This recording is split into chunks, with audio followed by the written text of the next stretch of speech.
নমস্কাৰ বন্ধুসকল, ৰামধেনু ইউটিউব চেনেললৈ মই দীপাংকৰ আপোনালোক সকলোকে স্বাগতম জনাইছোঁ। এই চেনেলটোত আজি প্ৰথম ব্লগ দিব গৈ আছোঁ। মোৰ লগত আছে হিমু, দেখিছে পুৰা মাছ লগাই আছে। আমি আজি যাম এটা শিৱ মন্দিৰলৈ, যিটো মন্দিৰ হ'ব গৈ আছে এছিয়াৰ ভিতৰত চবতছে ডাঙৰ মন্দিৰ। এতিয়া বলক আমি আজি আমাৰ যাত্ৰা আৰম্ভ কৰোঁ।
আমি নগাঁও পাইছোঁহি। নগাঁৱৰ পৰা মাত্ৰ 11 কিলোমিটাৰ দূৰতে সেই মন্দিৰটো। এতিয়া বোলক আমি পুনৰ মন্দিৰটোলৈকে যাওঁ।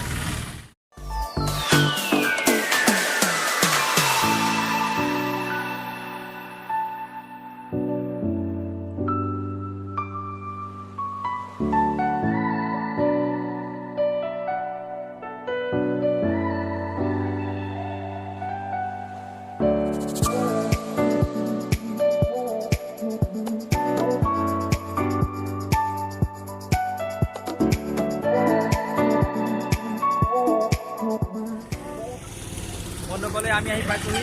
এই ৰাস্তাৰ পৰা আমি সোমাম এতিয়া। গম পাইছিলোঁ যে যোন যোন আহিছে, মহামৃত্যুঞ্জয় মন্দিৰলৈ গৈ আছোঁ।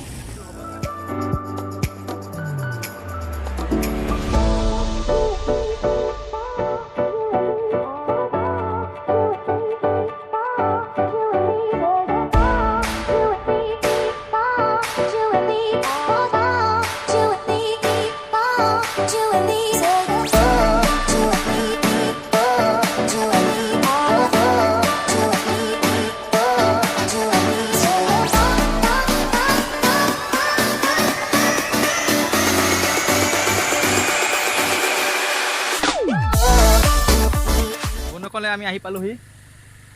এয়া মহামৃত্যুঞ্জয় মন্দিৰ, যিটো আপোনাৰ নগাঁও জিলাৰ পৰা 11 কিলোমিটাৰ, নগাঁও জিলা নহয় আচলতে, নগাঁৱৰ মাজমজিয়াৰ পৰা 11 কিলোমিটাৰ দূৰত আছে এই মন্দিৰটো।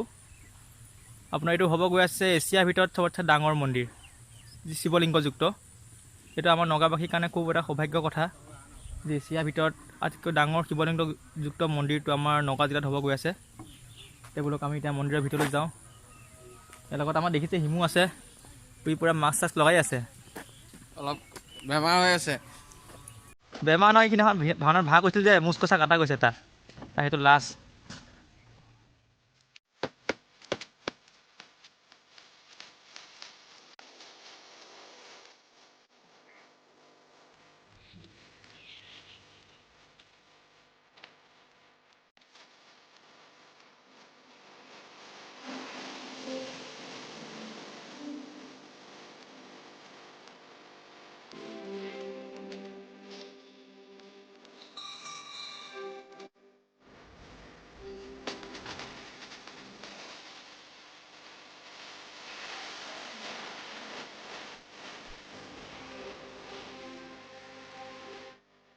বন্ধুসকল দেখিছে, এইটো লেখা দিছে বিশ্বৰ সৰ্ববৃহৎ লিংগাকাৰ শ্ৰী শ্ৰী মৃত্যুঞ্জয় মন্দিৰ, নৰসিংহ ক্ষেত্ৰ, নগাঁও, অসম।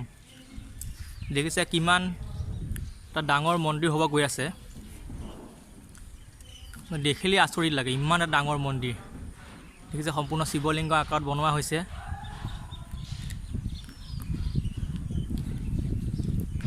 আমাৰ নগাবাসীসকলৰ কাৰণে এটা সৌভাগ্যৰ কথা যে ইমান এটা ডাঙৰ মন্দিৰ আমাৰ নগাঁৱত হ'ব গৈ আছে।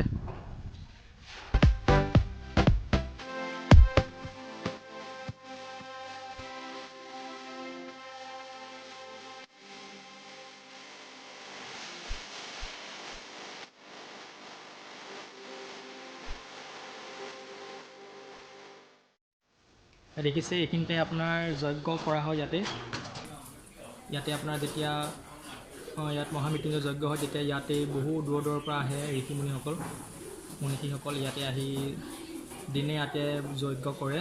এই হৈছে যজ্ঞস্থলী আপোনালোকে দেখিছে।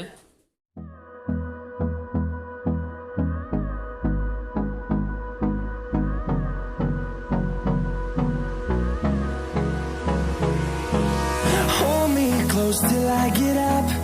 Time is barely on our side. I don't wanna waste what's left. বিষয়বিলাক লগ পাইছোঁ, তেখেত আমি সুধোচোন কি কয় মন্দিৰৰ বিষয়ে। আমাৰ শ্ৰী শ্ৰী মহামৃত্যুঞ্জয় মন্দিৰ 2002 চনৰ 11 নৱেম্বৰত প্ৰতিষ্ঠা হয়। এই মন্দিৰ আজি প্ৰায় বহু হাজাৰ বছৰ আগতেই শুক্ৰাচাৰ্যই প্ৰতিষ্ঠা কৰিছিল। তাৰপিছত আহিছিলে হিৰণ্যকশিপু।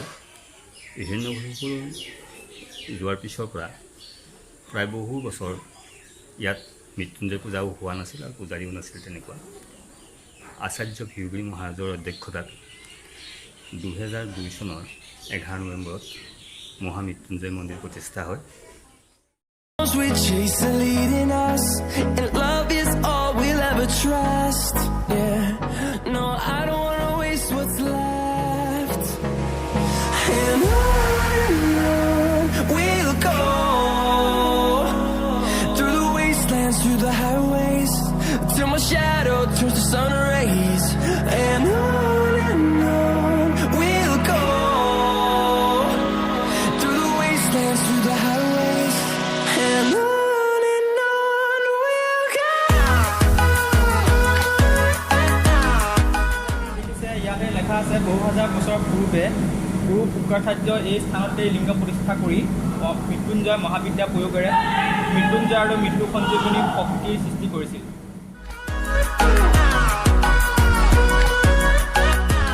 ইয়াত হয় য়োগা চেণ্টাৰ, ইয়াত আপোনাৰ য়োগা শিকোৱা হয়।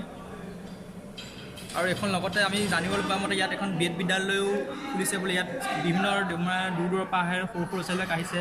ইয়াত আপোনাৰ বেদবিলাক পঢ়িব শিকোৱা হয়।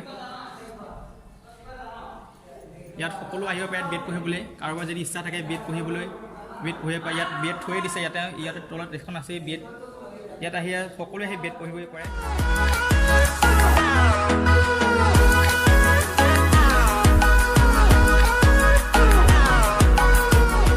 মহামৃত্যুঞ্জয় মন্দিৰৰ কাষতে আৰু আন এটা মন্দিৰ আছে, ভদ্ৰকালী মন্দিৰ।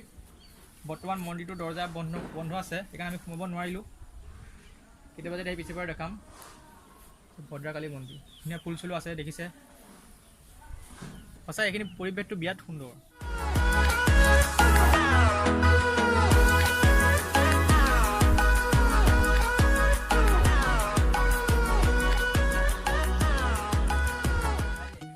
এয়া দেখিলে আমি দেখালোঁ ইতিমধ্যে ভেভিত থকা 126 ফুট ডাঙৰ শিৱলিংগযুক্ত শিৱ মন্দিৰটো।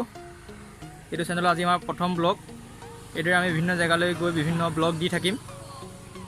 যদি আমাৰ ভিডিঅ'টো চাই ভাল লাগিল তেন্তে লাইক কৰিব, শ্বেয়াৰ কৰিব আৰু চেনেলটো ছাবস্ক্ৰাইব কৰিবলৈ নাপাহৰিব। আৰু চেনেলটো ছাবস্ক্ৰাইব কৰি চাইডত থকা ঘণ্টা বটন টিপি দিব, যাতে আপোনালোকে আমাৰ নতুন নতুন ভিডিঅ'বোৰ পোনপ্ৰথমে চাব পাৰে। ধন্যবাদ, আজিলৈ আহিছোঁ।